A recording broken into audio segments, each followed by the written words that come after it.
Вот это вот чисто вообще все поле амброзии. Это вот сзади Айкована. Вообще бескрайние просторы. Это все заросли амброзии. Уголь валяются и вокруг амброзии.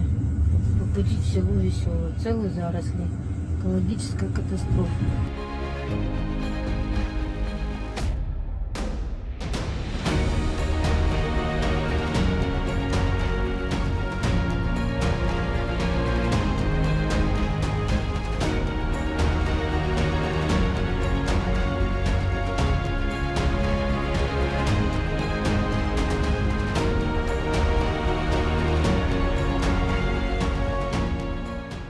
Все задыхаются, у всех проблема, то есть, аллергия страшная. Чихают, дышать не могут, глаза отекшие, слезы постоянные, из дома невозможно выйти. Весь поселок зарос амброзией. Если можно, просим принять меры. Особенно дети от этого очень страдают. Мы живем в поселке Анаюрт. Здесь у нас очень много амброзии.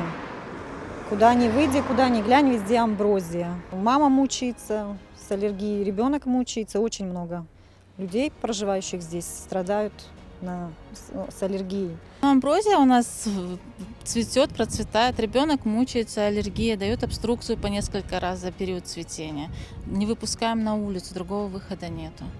Вот уже ребенок с начала августа месяца просто не выходит на улицу. Только выходит, начинаются сопли, кашель и все остальное, все последующие последствия, которые ждут нас.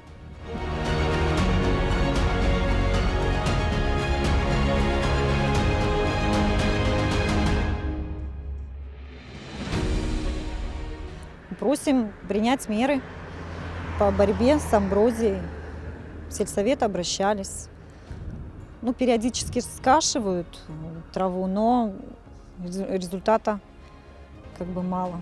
Нужно это делать чаще, может, какими-то химикатами травить, но что-то делать нужно. Мы обращались в сельский совет трудовской, писали письмо обращения. Было также обращение от других граждан.